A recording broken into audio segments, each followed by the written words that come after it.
নমস্কার বন্ধুরা, recruitment update YouTube চ্যানেলে সকলকে স্বাগত জানিয়ে আজকে 3-5-2024 পশ্চিমবঙ্গের স্কুল সার্ভিস কমিশনের শিক্ষক ও শিক্ষাকর্মী নিয়োগ সংক্রান্ত একটি গুরুত্বপূর্ণ আপডেট রয়েছে। যোগ্য এবং অযোগ্যদের চিহ্নিত করা সম্ভব, কি জানালেন এসএসসি চেয়ারম্যান? আসুন এই সংক্রান্ত আপডেট দেখে নিই বিস্তারিত কী রয়েছে। এসএসসি চেয়ারম্যানের ইউটার্ন, অর্থাৎ যোগ্য অযোগ্য বিভাজন কী করে করব, আগে বলেছিলেন এসএসসি চেয়ারম্যান, আজ আবার বললেন যে চাকরিহারাদের মধ্যে থেকে যোগ্য অযোগ্য চিহ্নিত করা সম্ভব। তিনি জানালেন যে চাকরি হারাদের থেকে যোগ্য অযোগ্যদের চিহ্নিত করা সম্ভব। তো 26,000 চাকরি বাতিল হয়েছিল হাইকোর্টের নির্দেশে, সুপ্রিম কোর্টে যার সিদ্ধান্ত নিয়েছিল এসএসসি। সেদিনই তিনি জানিয়েছিলেন 3টি হলফনামায় বিতর্কিত প্রার্থীদের তালিকা দিয়েছিল এসএসসি, কিন্তু কারা যোগ্য তাদের আলাদা তালিকা করা সম্ভব নয় বলেছিলেন তিনি। বলেছিলেন যোগ্যদের আমি সার্টিফাই কীভাবে করবো, এইভাবে সার্টিফাই করা সম্ভব নয়। কিন্তু হাইকোর্টের রায়কে চ্যালেঞ্জ করে সুপ্রিম কোর্টে ধাক্কা লেগেছে এসএসসির।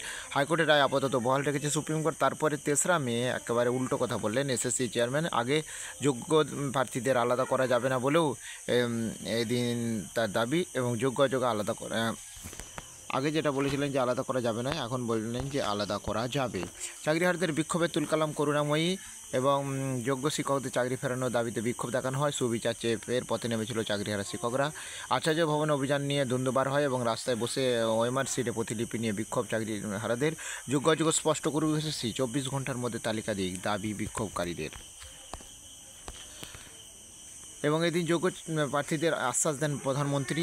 তিনি বলেন চাকরিহারাদের পাশে থাকার বার্তা দিয়েছেন। সাম্প্রতিক দুর্নীতির মামলায় আদালতের যে প্যানেল বাতিল হয়েছে, তার ফলে 26,000 জনের চাকরি গেছে। তাদের মধ্যে যারা যোগ্য তাদের পাশে দাঁড়ানোর বার্তা দিয়েছেন, এবং তার জন্য লিগ্যাল সেল গড়ে আইনি সহায়তা দেবে এই সরকার। এবং চাকরি হারানোর যে শিক্ষকদের নথি ঠিক আছে, লিগ্যাল সেল গড়ে তাদের আইনি সহায়তা দেবে বিজেপি। এবং যারা সৎ, যারা ডিগ্রি ঠিক আছে, যাদের সহায়তা দেবেন, এরকমই আশা দিয়েছেন প্রধানমন্ত্রী। তো যাই হোক, এই আপডেটটা আমি শেয়ার করলাম। আর আপডেট পেলে অবশ্যই শেয়ার করবো, সঙ্গে থাকবেন এবং চ্যানেলটা সাবস্ক্রাইব করে নেবেন। ধন্যবাদ।